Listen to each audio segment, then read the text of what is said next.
안녕하세요. 저는 올해 50살이 다 되어가는 남자입니다.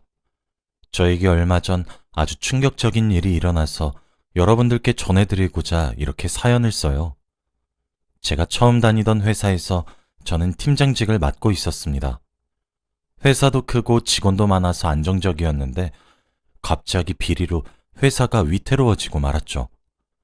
결국 회사 직원 중 한 명이 이 일을 책임지고 사표를 내야 하는 상황까지 이르게 되었습니다. 비리가 제 잘못도 아닌데 제가 아무 말도 안 하고 묵묵하게 있으니 제가 일에 대한 열정이 없어 보였나 봐요. 그래서 어쩌다 보니 제가 사표를 내게 되었답니다. 제 성격이 우유부단하고 조금 답답한 성격이에요. 남들이 부탁하는 거 거절도 못하고 하기 싫어도 잘하는 그런 성격이요. 그래서 선배들이 미안하다고 저한테 나가줄 수 있냐고 부탁했을 때 고민을 그렇게 오래 하지 않았습니다. 선배들은 결혼하셔서 아이까지 있으신 분들이 대다수였거든요. 답답해 하실 수도 있지만 저는 결혼도 하지 않았고 어머니와 단둘이서 살고 있어서 돈을 쓸 일도 많이 없었어요. 그리고 돈을 쓰는 것도 즐기지 않아서 모아둔 돈도 꽤 있었고 퇴직금도 합하면 충분히 괜찮았거든요. 그렇게 저는 40대의 실직자가 되었습니다. 어머니에게는 혼이 날까봐 말을 하지 않았고 매일같이 출근 시간에 나가서 퇴근 시간도 맞춰서 들어왔어요. 처음엔 그렇게 하니까 왠지 해방된 느낌이라서 좋았지만 계속 그렇게 사니까 할 것도 없고 심심하더라고요. 그래서 일자리를 구하는 공고를 보다가 우연히 경비원 모집이라는 문구를 보았습니다.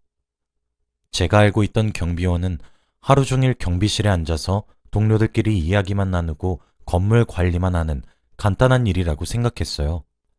그리고 모집한다는 말 옆에 젊은 연령층 우대라는 말까지 쓰여 있길래 안 할 이유가 없었습니다. 그래서 바로 전화를 걸었고 지금 당장 면접을 보러 오라길래 그 건물로 향했어요. 너무 크지도 작지도 않은 오피스텔이었고 거기를 관리하는 건 굉장히 쉬워 보였죠. 제 면접을 경비원분들이 해주시더라고요. 저는 건물주분과 이야기하는 줄 알았는데 경비원들이 보니까 신기했습니다. 그런데 다들 60대 아저씨분들이었고 저를 보고는 젊은 친구가 와서 좋다며 바로 합격시켜 주시더라고요. 그리고 다음날 바로 경비원 일을 시작하게 되었습니다.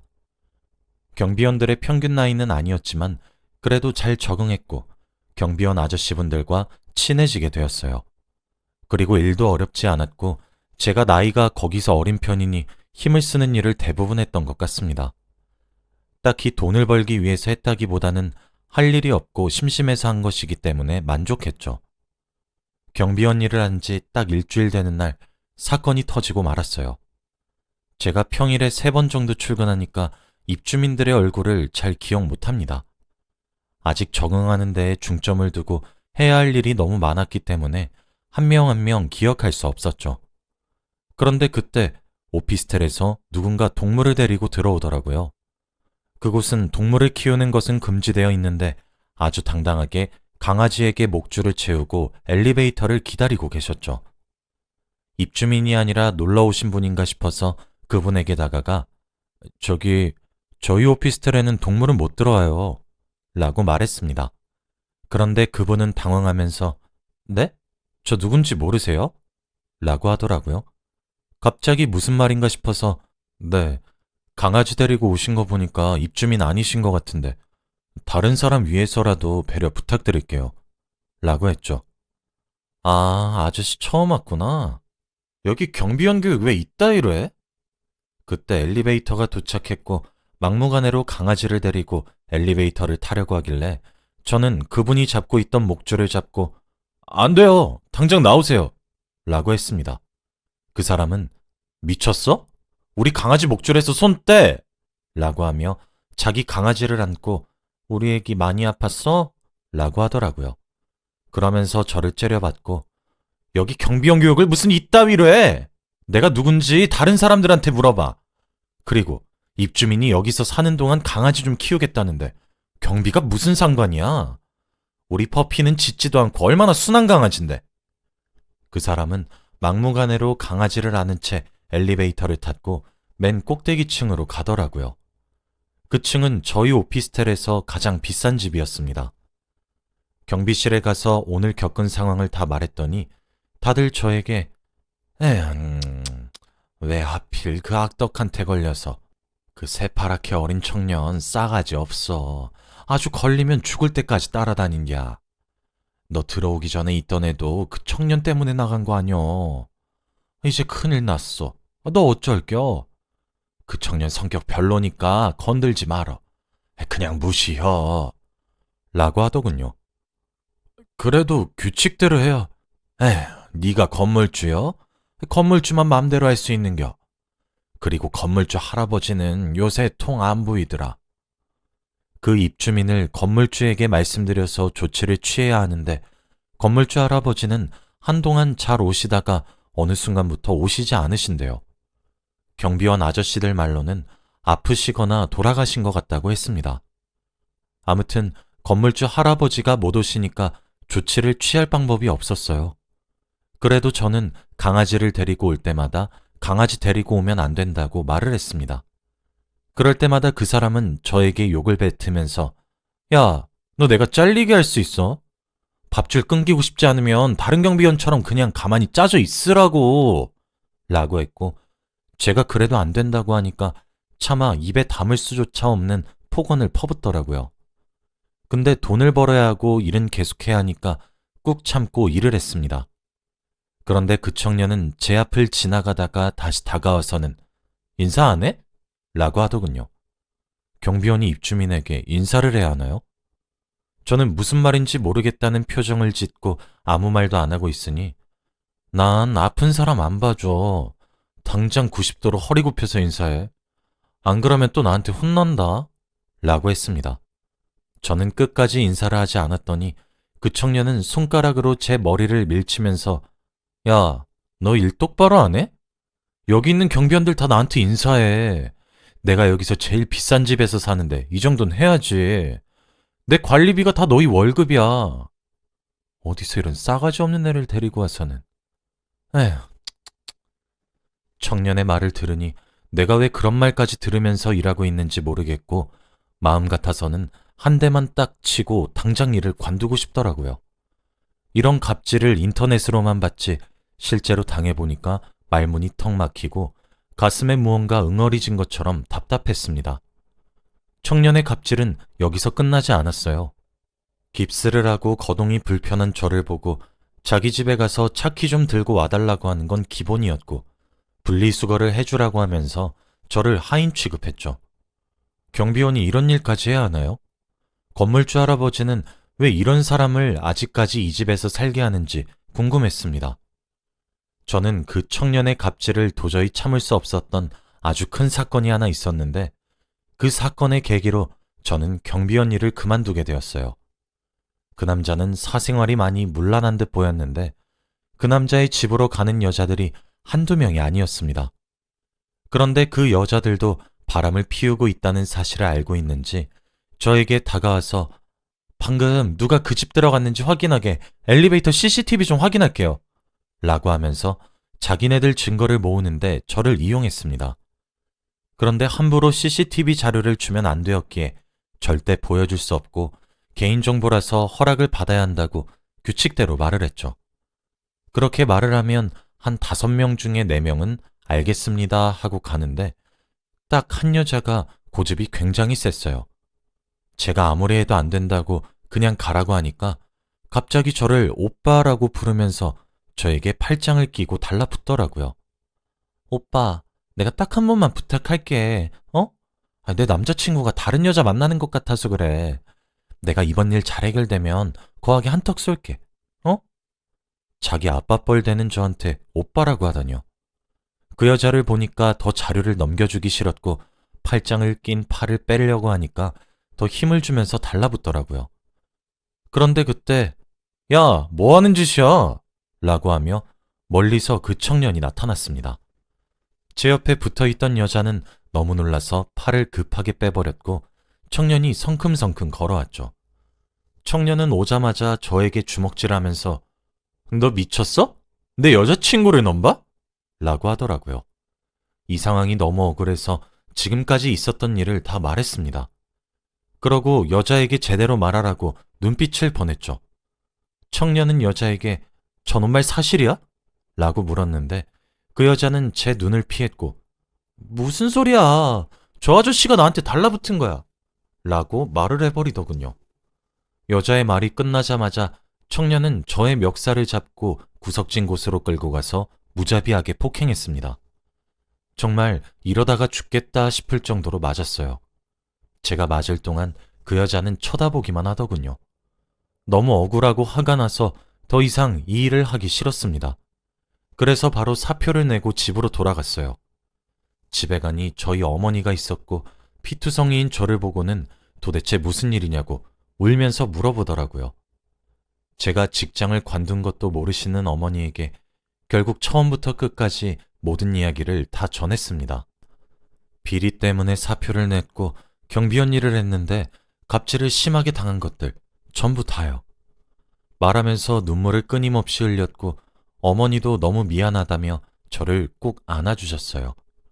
저와 어머니가 둘 다 진정이 되고 난 후 갑자기 어머니가 내가 너한테 말을 못한 게 하나 있다 라고 하는 겁니다.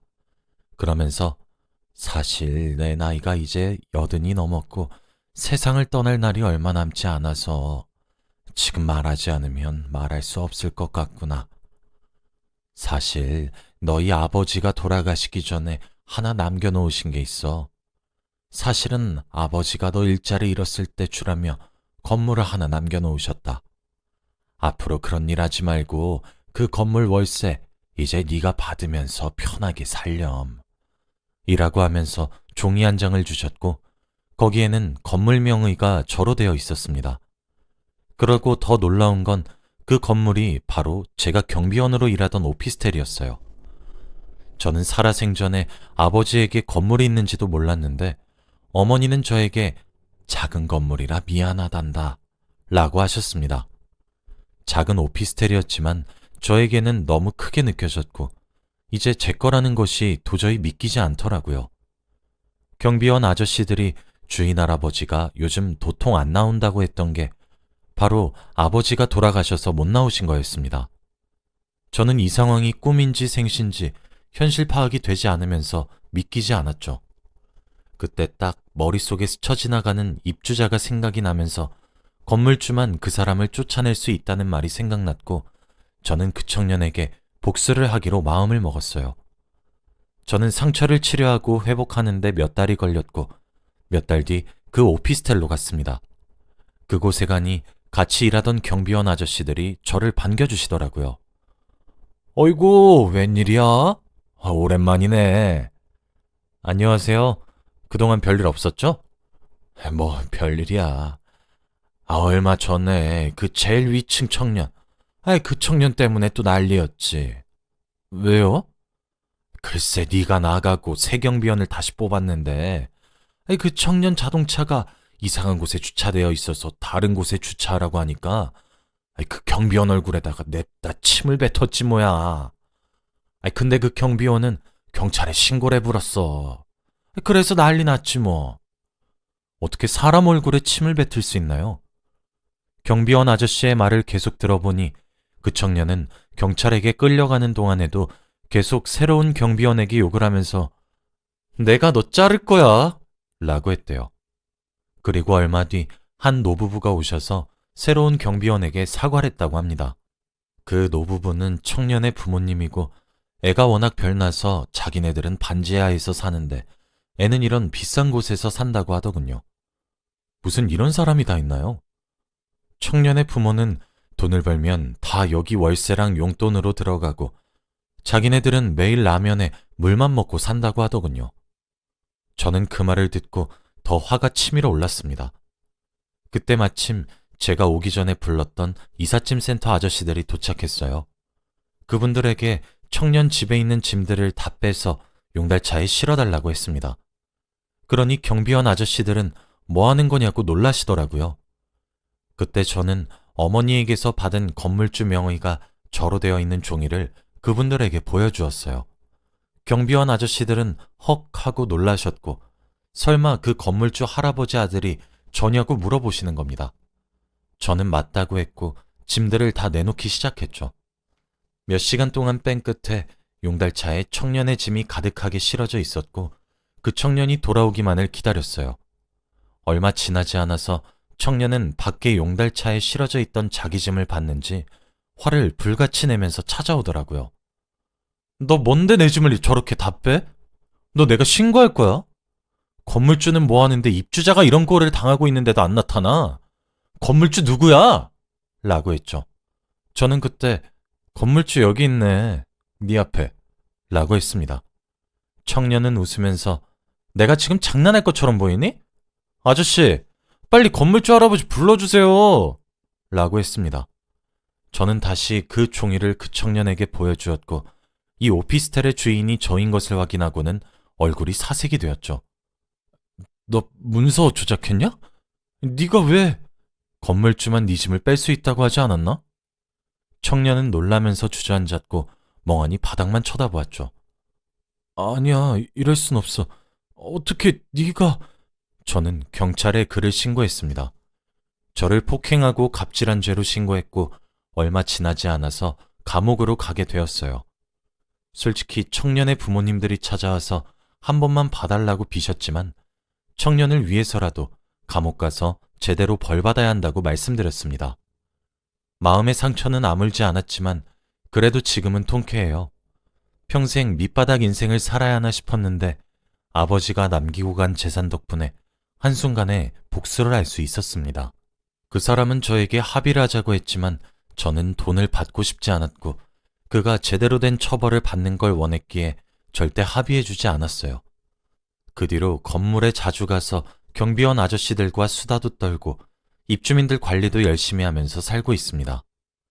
그리고 어머니가 이제 연세가 있으시다 보니 거동도 불편하시고 혼자서 뭘 못하세요. 시간적으로 여유가 많은 제가 수발을 들고 있습니다. 나이가 50이 다 되어서 이제 인생이 피고 있는 것 같네요. 여러분들도 혹시 주위 사람에게 못되게 행동하고 있다면 당장 그만두세요. 사람 일은 정말 모르는 게 맞는 것 같습니다. 제 이야기는 여기까지이고 들어주셔서 감사합니다.